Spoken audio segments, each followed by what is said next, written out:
Buenos días, profesora. Yo soy Daniel Ibarra de la sección T2 de psicopatología. Y en esta ocasión voy a hablar sobre lo que es la historia clínica en la psicología y cuáles son sus partes y su importancia.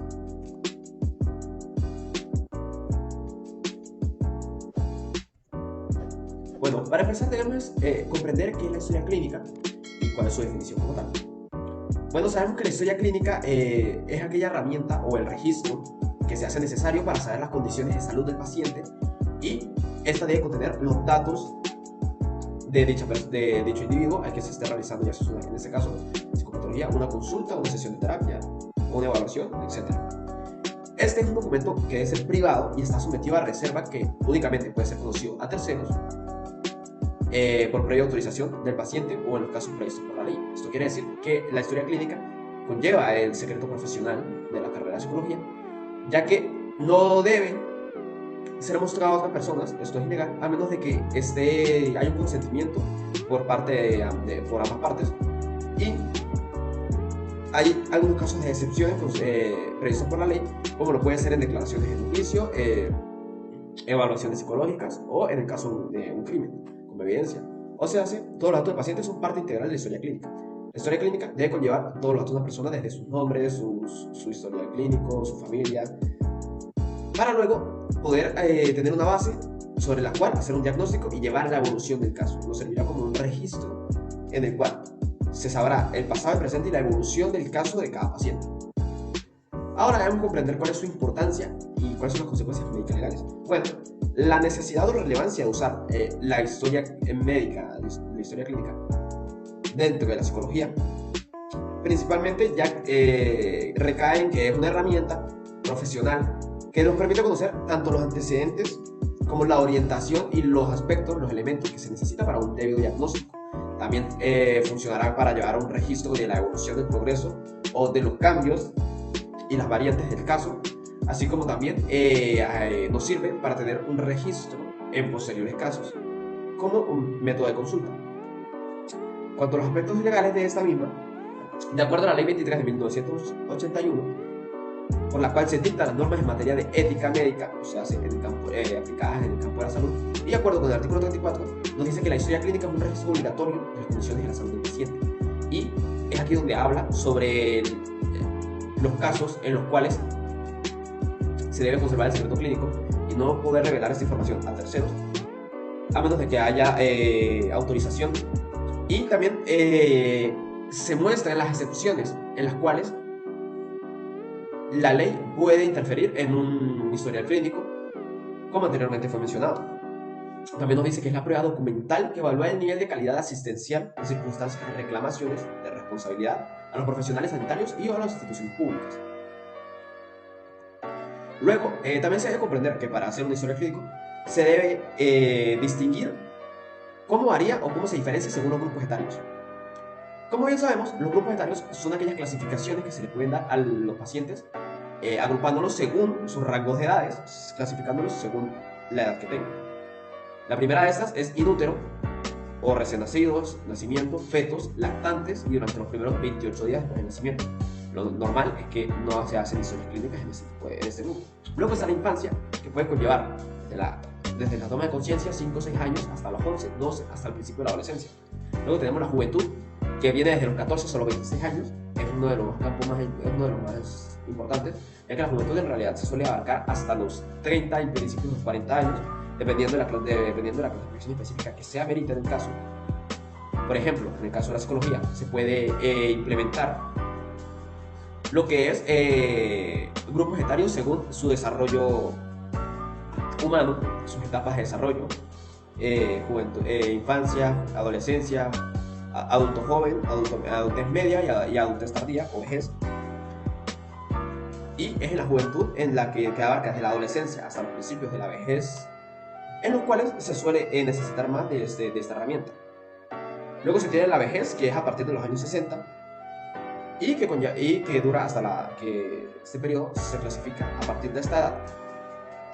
Y para entender cuáles son las diferencias que se deben tomar en cuenta a la hora de realizar un historial clínico, es que si vamos a tener un paciente infante de una edad temprana, se debe comprender que habrá cierto tipo de censuras o modificaciones a este historial clínico, sobre todo lo que es la entrevista, las preguntas y los temas que se hablen con el infante, ya que este no tiene cierto nivel de conocimiento, no tiene tan elevado nivel académico como se puede esperar en los niveles de la juventud y la vejez, y tiene una capacidad de comprensión mucho más reducida, por falta de conocimiento, por la edad, por la inmadurez, etc. También se debe controlar el control, o sea, lo que se llama el control parental, ya que se debe evitar hablar a profundidad con los infantes de temas que sean, ya sea intervinientes para su desarrollo, o que esos no tengan conocimiento ni comprensión, tales como temas sexuales, temas de una madurez o temas que se aprenden luego de las edades adultas y adolescentes. También hay que cuidar el vocabulario y buscar la forma de que sea más fácil y comprensible para esta edad. Luego, en la época de la juventud, a partir de la adolescencia hasta la vejez, la historia clínica se desarrolla con normalidad. No se suelen ver, dependiendo de los casos, si hay casos específicos que ameritan modificaciones o limitaciones, cambios en la ejecución de la historia clínica. Es aquí donde, en estas edades, donde se suele ver la historia clínica como debe ser en la mayoría de sus aspectos. Luego, en la vejez también se debe tomar en cuenta las diferencias que se tienen a la hora de tratar a sus pacientes, ya que en la mayoría de las veces las personas más ancianas tienden a tener problemas de memoria, problemas de evocación de recuerdos, o tienden a tener problemas físicos que les impidan completar ciertos aspectos de la historia clínica. Si bien esto pasa en algunos casos, no es tan impedimento de que se haga el historial clínico, ya que estas personas siguen conservando la cierta madurez y el conocimiento que se han alcanzado en el resto de sus etapas a lo largo de su vida. Luego llegamos a una de las partes importantes, las cuales el desarrollo de la historia clínica, según sus partes. Hablando de las partes que debe conllevar como requisitos la historia clínica, tenemos primero que todo los datos generales, los cuales son el nombre y el apellido del paciente. En el historial clínico se hará referencia a este como sus iniciales, el sexo, la edad, los estudios o el nivel de educación que se tenga, cuál es su origen y procedencia, cuál es el estado de lugar de vivienda, lugar de procedencia, manera de vida, etc. Cuál es su ocupación, si es estudiante, trabajador, etc. Su estado civil, su religión y los datos de los progenitores, o sea, los datos generales de sus padres. ¿Cuál es el motivo de consulta? ¿Cuál es el motivante o el causante de que esta persona amerite un historial clínico? Ya se hace esto varía ya en el caso en el que se está usando, ya se hace por una prueba, una consulta, una terapia, y si fueron y pueden ser desde motivos propios, de decisión, de conllevados o exigidos por una empresa, por familiares, por tratamientos, etc. ¿Cuáles son los antecedentes del paciente? En los cuales debemos mencionar ampliamente si se encuentran aspectos o elementos como problemas psicopatológicos vistos anteriormente, problemas de lenguaje, problemas físicos de pronunciación, psicomotrices, problemas familiares, problemas de crianza, en su desarrollo, en sus etapas pre y postnatales, de otros problemas de salud o discapacidades, así como también cuáles son sus hábitos, un poco de su físico, de cuáles son sus ya sea hábitos de sueño, alimentación, hábitos sexuales, entre otras cosas. Luego tenemos conocer el perfil social, el cual acata cuáles son sus relaciones interpersonales, con su familia, con su grupo social, su contexto social en escuelas, en trabajo, las parejas también y los grupos sociales de amigos. Eso va a incluir el perfil social. Luego tenemos la historia familiar, en el cual se hablará sobre cómo está conformada su familia, si hay algunos problemas o un pequeño historial en el cual se conozca un poco sobre el núcleo en el que se ha desarrollado esta persona y pues, los otros individuos con los que se ha relacionado y que han estado responsables de ello. Luego, el examen mental, el cual es una de las cosas más necesarias dentro de una historia clínica, en el cual se evaluará o se registrará la mayoría de aspectos de esta persona que el profesional que esté llevando a cabo la herramienta deberá obtener, ya sea visualizando, preguntando o con anterior conocimiento, los cuales son el estado de conciencia, si está alerta, si está completamente consciente de lo que está ejecutando en ese momento, los estados de ánimo, la actividad motora, sus movimientos, sus gestos, la asociación, su flujo de ideas, la forma en la que idealiza sus ocurrencias, las características del lenguaje, la forma en la que habla, sus sus muletas, sus palabras, su lenguaje, etc. El contenido de ideas, la calidad de sus pensamientos, se podría decir, la evocación de su memoria, si tiene una buena memoria a corto, largo y mediano plazo, y finalmente los resultados de este examen. Es aquí donde se evalúa mayormente por observación y también por preguntas y por datos, y dados los datos generales, se hace el registro de las características con las que esta persona llega a la consulta. Luego se lleva a cabo el diagnóstico, en el cual se hace la impresión diagnóstica del paciente, buscando los resultados, buscando hallar una de las causas principales, ya sea de los problemas que lo aquejan, o buscando encontrar aquel trastorno, aquel problema, aquella sintomatología o aquel mal, si es que existe, que nos pueda indicar todas las características anteriormente necesitadas. Luego tenemos un plan de orientación psicológica, el cual es las estrategias, los métodos y las herramientas que se piensa usar alrededor del tiempo, al pasar el tiempo con el desarrollo de la terapia o lo que sea en lo que se amerite la historia clínica, para tratar a este paciente y para buscar solucionar las situaciones en las que este se presenta. Luego tenemos lo que son otros elementos de la historia clínica más especificados ampliamente, para conocer más bien cómo se realiza correctamente paso a paso esta herramienta. Primero debemos conocer los datos personales, o sea, los datos identificativos, los cuales suelen ser aquellos como como el documento de identificación del usuario, todos sus nombres, datos personales relativos a salud también, estado del paciente, aquellos antecedentes también, pruebas, diagnósticos y cirugías que se pueden haber realizado en otros campos médicos. Es muy importante tener esto, ya que es algo del paciente de forma individual. Él es el que debe de presentar este registro, que es crucial conocerlo a la hora del análisis clínico y del examen mental también, para relacionarlo con las posibles causas de ciertos problemas. Luego existe el motivo de consulta, el cual es la expresión del paciente por la que solicita la atención sanitaria del profesional de la salud. Se presenta por la carátula médica de la historia clínica. Es en este punto en el cual el paciente o los terceros que hayan incentivado al paciente a ir a la consulta describe el motivo de por qué es necesaria que se aplique esta función. Ejemplos de los motivos de consulta frecuentes que se suelen presentar en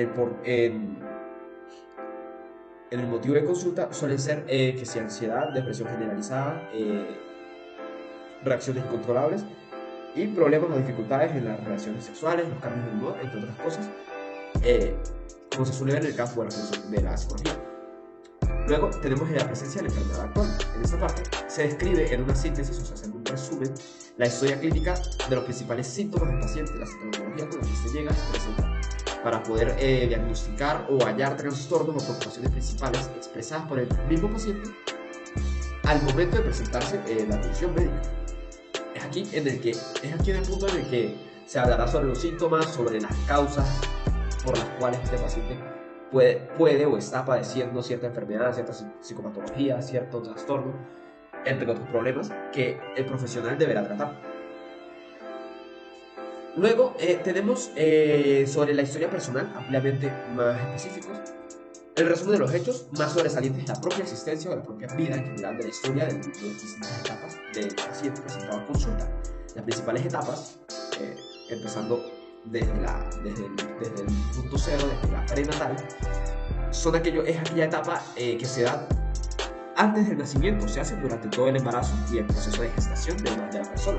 Los factores durante el embarazo que pueden afectar al desarrollo del bebé y posteriormente a su desarrollo como persona. Se evalúan, se tienen en cuenta diversos tipos de información, entre los que se incluyen los antecedentes médicos, tanto familiares, de la madre y del padre, de los abuelos, como los resultados de las pruebas prenatales. Aquí donde se tiene que investigar y tener en cuenta aquellos aspectos como el bajo peso al nacer, enfermedades congénitas, problemas hereditarios, entre otras cosas. Luego tenemos la etapa perinatal, el cual es el espacio de tiempo que puede ir desde la semana 28 de gestación al séptimo día de vida, fuera del útero materno del bebé, o sea, en el momento del nacimiento. Este periodo va a tener lugar en el momento trascendental del parto y luego se conocerá como el neonato o el periodo neonatal, a los primeros 28 días de vida del recién nacido. En este periodo de tiempo se debe describir en la historia cómo fue el recibimiento o cómo fue el nacimiento, si fue normal, si hubo complicaciones y si presentó problemas de salud del bebé en esta etapa. Por último, tenemos la etapa postnatal, la cual describe los datos o factores de riesgo o factores de preservación del neonato después de que se refieran a los 28 días del nacimiento. Luego, tenemos las etapas más marcadas de la vida antes de la adultez, las cuales son la infancia, en la cual se suelen desarrollar historias clínicas específicas, como la historia clínica pediátrica, la cual es un instrumento legal en el cual se registran los antecedentes biológicos, patológicos y evolutivos del niño en estas edades comprendidas, los cuales se escriben hechos cruciales en el desarrollo de la infancia del paciente. Aquí se deberá hablar sobre aquellas cosas, aquellos eventos que hayan marcado ciertas partes de la infancia del paciente. Se hablará sobre su desarrollo social en la niñez, la relación familiar, sus personalidades y hábitos en ese momento, y sobre todo cómo se desarrollaba en esta etapa la persona. Luego tenemos la adolescencia. En la etapa de la adolescencia, en la historia clínica se pone en el centro los logros de la adolescencia que se han realizado y en su estilo de vida, de acuerdo a su propia percepción. Está relacionado también con el periodo más de desarrollo sexual, cambio físico hormonal y el impacto social. Esta es una de las épocas en las cuales más se tiene cambios notables, ya que la conciencia, la madurez y los sentimientos cambian de una forma muy drástica. Se desarrolla y se va forjando la personalidad más definida del paciente, lo cual es algo a tomar muy en cuenta. Ya se hace por las relaciones sociales, por los aspectos negativos, ya se hace bullying, problemas con círculos sociales, problemas familiares, abusos sexuales inclusive, y el cambio hormonal que va a generar ciertos factores de los cuales se tiene que tomar muy en cuenta a la hora de hacer un análisis clínico. Luego tenemos el factor de la escolaridad, el cual describe el desarrollo intelectual, social y personal de un individuo en el ámbito escolar, así como su nivel de preparación del paciente, ya se hace primaria, media o superior. También son las licenciaturas, carreras universitarias, etc. Va a hablar sobre el desarrollo de la persona dentro del campo de la escuela, pero sobre todo hace referencia a las capacidades intelectuales en plano de la capacidad de escolaridad que tenga esta. Si es una persona letrada, sabe escribir, leer, hasta qué punto ha estudiado, hasta qué punto tiene sus estudios realizados y hasta qué conocimientos lleva, su capacidad de comprensión. Aquí también se puede hacer un pequeño análisis sobre las capacidades de esa persona, de los pensamientos y demás cosas en las exámenes mentales se pueden ver en este punto. Luego tenemos las relaciones con la figura de autoridad, que representan de la norma que permite regular la convivencia en las relaciones del sujeto con su deseo y las posibilidades de la relación con los semejantes. ¿Cuáles son las cosas que conllevan la relación con estas autoridades? Por lo general, las figuras de autoridad en una persona suelen ser principalmente familiares, ya sea los padres, padre o madre, o en ausencia de estos, otro tutor, ya sea su familiar, como los abuelos, tíos o los que se han criado. O en los casos de adopción y en los casos la figura responsable y el que se hace legalmente cargo de esa persona suele ser la figura de autoridad que impone la crianza y un control sobre esa persona en su desarrollo, como lo hemos mencionado en las anteriores áreas, ya sea en la infancia y en la adolescencia. Luego tenemos la historia sexual. Esta historia, aquí es donde se va a abarcar todo el ámbito sexual que conlleva una persona, y aquí es donde se busca, ya se hacen